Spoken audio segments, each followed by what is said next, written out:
Kagulat World. Grabe talaga ang kwento ni Pinoy's Pride na si Alexandra Ella sa kasalukuyang WTA rankings. Noong March 16, umabot siya sa career high na number 29 sa mundo, isang historic milestone para sa Pilipinas.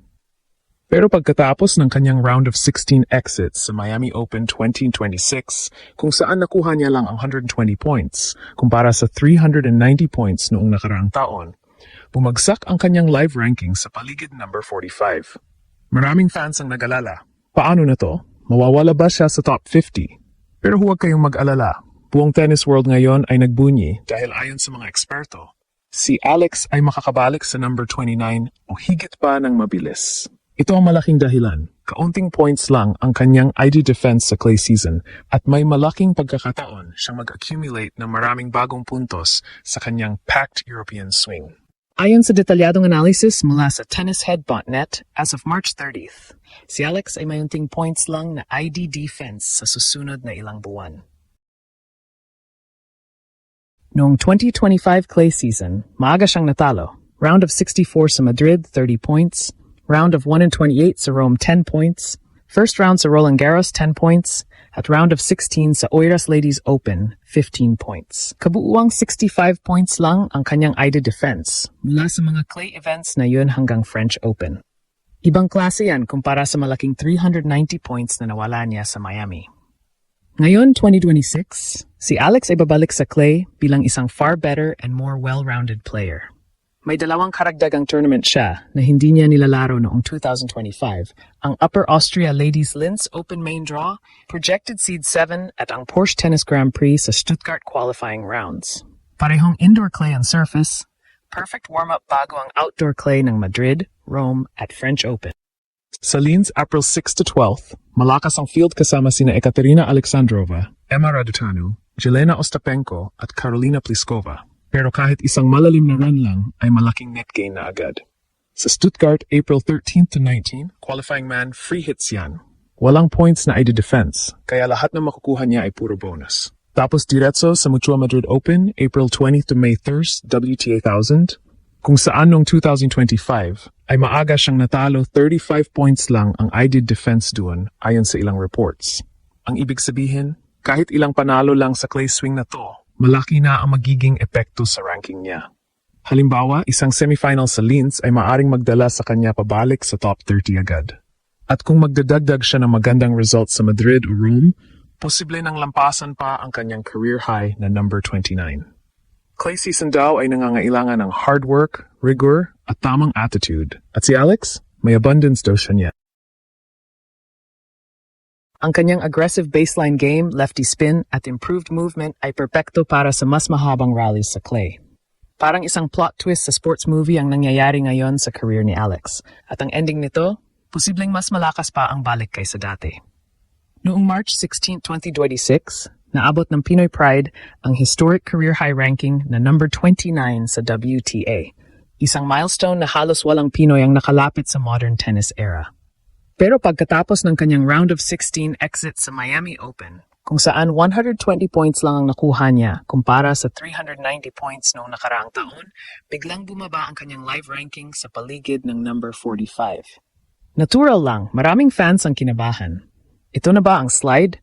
Mahulog ba siya sa top 50? Pero dito nagiging mas exciting ang kwento. Dahil ayon sa analysis ng mga tennis insiders, hindi ito collapse. Ito ay setup para sa comeback surge. Ang dahilan? Napakakaunting points lang ang ID defense ni Alex sa clay season.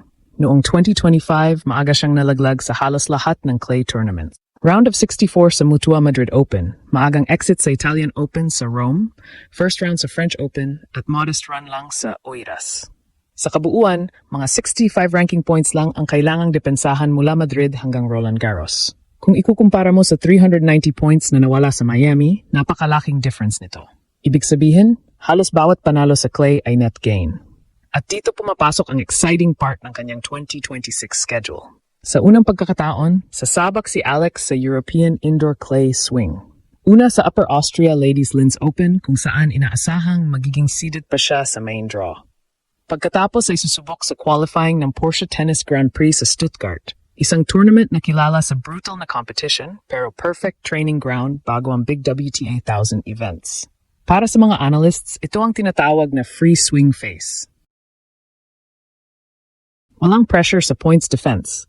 Pure opportunity lang. Halimbawa, kung makapasok si Alex sa semifinal sa Linz, maari siyang makakuha ng halos 195 points. Yan pa lang ay sapat na para tumalon muli malapit sa top 30. Dagdagan pa ng ilang panalo sa Madrid o Rome, posible nang lampasan pa ang kanyang career high ranking. At kung titingnan ang kanyang laro ngayon, mas handa siya sa clay kaysa noong nakaraang taon. Ang kanyang left-handed spin, aggressive baseline exchanges, at improved movement ay eksaktong bagay sa mas mahahabang rallies ng clay courts. Sa tennis terms, ito ang tinatawag na war of attrition at mukhang handa si Alex sa laban na iyon. Kaya sa social media, ang mood ng fans ay nag-shift mula kaba patungong excitement.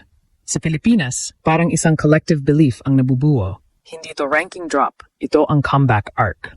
At kung totoo ang projection ng analysts, isang bagay ang malinaw. Ang ranking slide ni Alex ay maaring pansamantala lang.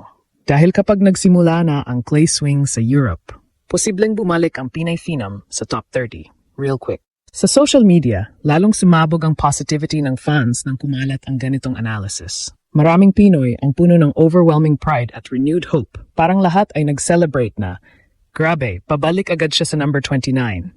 May kaba pa rin dahil sa mabilis na Miami exit at tough draw sa Europe. Pero mas malakas ang excitement. Clay season na, revenge arc loading ang common vibe. International tennis lovers naman ay nahahalina. Biglang naintriga sila sa Racing Filipina na may low points to defend at high upside sa clay. Ang daming emosyonal na reactions. Marami ang nahawa sa journey niya, mula wildcard heroics hanggang career high number 29, at ngayon ay handa mag-grind sa qualifying at clay courts. Siya ang proof na kahit may drop, kaya niyang bumangon ng mas malakas, ang dating ng marami. Young aspiring players sa Pilipinas at Asia, inspired na parang kung kaya niya mag-recover ng ganito, kaya ko rin. Kahit may kaunting worry sa fatigue mula sa back-to-back events, Linz to Stuttgart qualifying to Madrid, ang overwhelming opinion ay puro positivity at belief. Few points to defend plus better player equal ranking surge incoming. Si Alex mismo ay nananatiling grounded at focused. Based sa kanyang post-Miami vibes, thankful siya sa lahat ng suporta, committed sa pag-improve, at excited na harapin ang clay challenge. Hindi siya nagpapakita ng disappointment sa ranking drop. Sa halip, tingnan mo ang kanyang hunger. Step by step, pero sure ang progress. Yun ang nakakahawa sa lahat. Ang kanyang humility at dedication ang nagiging extra fuel para sa European clay swing. Buong tennis community, naintriga at nagdiwang na sa potential niya. Mula sa Linz debut hanggang Stuttgart grind at Madrid return, ang schedule niya ay puno ng opportunity. Maraming analysts ang sumasang-ayon. Mahirap hindi makita na magiging mas successful ang clay months niya ngayon kumpara noong 2025. Ang kanyang top 10 scalps, Keys Swiatek, Paulini, Ostapenko, ay patunay na handa na siyang maging consistent threat sa elite level.